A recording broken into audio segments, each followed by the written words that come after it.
हर जगह से सीख मिलती है आपको, हाँ, लेकिन हर जगह से लेना मत। नीम हकीम खतरे जान भी।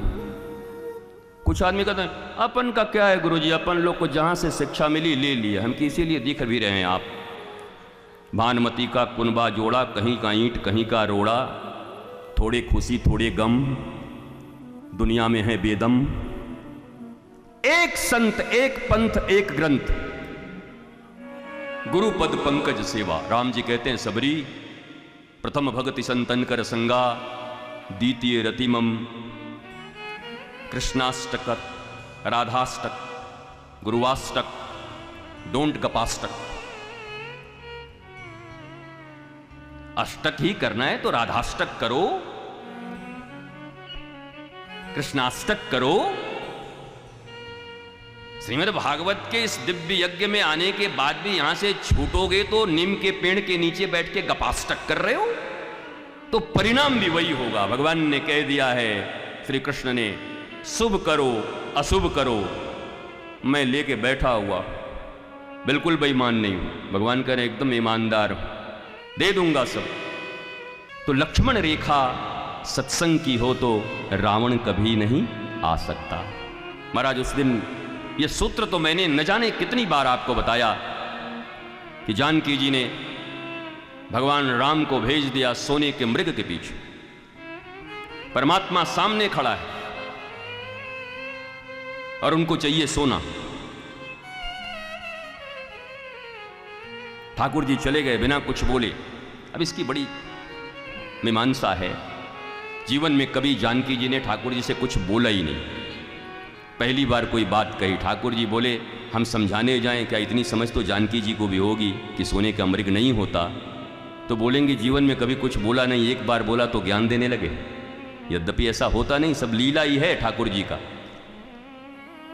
ठाकुर जी गए, गुरु रूप में लक्ष्मण को छोड़ दिया कि भाई देख, अब सोने के चक्कर में पड़ गए, हमारी भक्ति हमारी शांति रूपी देवी जी हमको तो भगा दी कि जाओ सोना लेके आओ, तो अब तुम गुरु रूप में कम से कम शांति और भक्ति की रक्षा करना। लक्ष्मण जी खड़े हैं और फिर बात कुछ उधर बिगड़ती है। हे राम कह के वो चिल्लाता है राक्षस। और अब जब लक्ष्मण जी को कहती हैं जाओ, तो जाना नहीं चाहते। लेकिन फिर कुछ ऐसे वचन लीला के तहत, वो सब लीला है उनकी, लेकिन वचन कुछ कड़वे होते हैं माता जी के, तो लक्ष्मण रेखा खींच के निकल जाते हैं। इसको इस रूप में भी देख सकते हैं कि जीवन की शांति, जीवन की भक्ति, मनुष्य का हरण तभी होता है जब वो सोने के पीछे परमात्मा का त्याग कर देगी। जाओ सोना ले आओ, धन ले आओ, संपत्ति ले आओ। राम जी खड़े हैं सामने, सोना चाहिए। राम जी ने गुरुदेव भगवान को लगा दिया कि महाराज देखो बुद्धि बिगड़ गई है, बोला हम मिले और अभी भी इनको सोना चाहिए, कुछ बुद्धि दान करो। तो अब जीव तो जीव ने फिर गुरु के साथ भी बकबात तर्क शुरू किया। अच्छा मैं जानती हूं, शुरू से तुमको देख रही हूं, तुम यही चाहते हो कि ठाकुर जी राम जी चले जाएं, मेरी तरफ तुम्हारी दृष्टि ठीक नहीं लगती। ओ लक्ष्मण जी, दोनों ही जानी ना, लीला ही चल रहा है ना, लीला। देखो इसमें ज़्यादा सीरियस मत हुआ करो, ये सब स्क्रिप्टेड है, तत्वतः जानते हो। फिर राम रावण का इतना लड़ाई ही की, पहले ही कह देगा जय विजय इधर आओ, पैकअप, चलो ऊपर, काम खत्म। और दोनों इन्हीं के चेले हैं, जय और विजय। फिर काहे को इतना पुल बांधो, ये करो वो करो, पैकअप कर देते। तो कभी कभी कथाओं के कुछ अंशों को पकड़ के और लीला के क्रम में मुझे लगता है कि उसके बतंगड़ नहीं बनाने चाहिए। जहाँ तक ऐसी समझ है पूर्ण सुनना चाहिए। आप 1.5 मिनट के 2 मिनट के किसी कट को लेकर और कहाँ जस्टिफाई कर पाएंगे किसी को।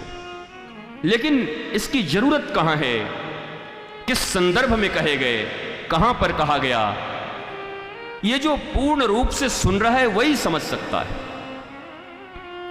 अब गुरुदेव भगवान ने, अब उनके पास कोई उपाय नहीं था, जीव गुरु को भी गाली देने लगा कि जाओ जाओ जाओ। तो गुरुदेव ने बहुत कहा, ठीक है अब मुझे भी भेज रहे हो, मैं जा तो रहा हूं, पर सत्संग की एक लक्ष्मण रेखा देके जा रहा हूं, गुरुवाणी हरिनाम की एक रेखा देके जा रहा हूं, इसका लंघन मत करना। कम से कम इतने नियम करना जीवन में, हरिनाम करते रहना, गुरु वचनों को पढ़ते रहना, तो भी तुम्हारी रक्षा हो जाएगी। लेकिन शांति ने और भक्ति ने क्या किया, पहले राम भगाया, फिर गुरु भगाया, और गुरु के दिए लक्ष्मण रेखा ज्ञान और उनकी वाणी का भी उल्लंघन किया।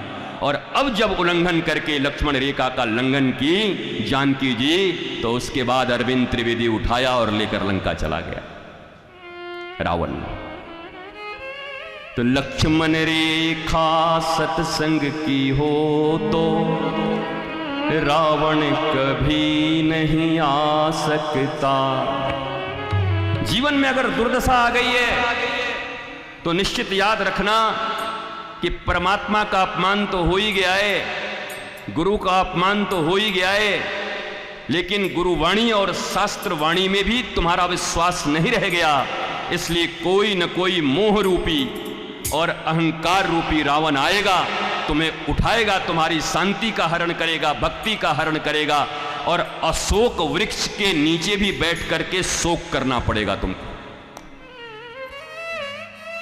वृक्ष का नाम है अशोक, और माता बैठी है शोक में, जानकी माता।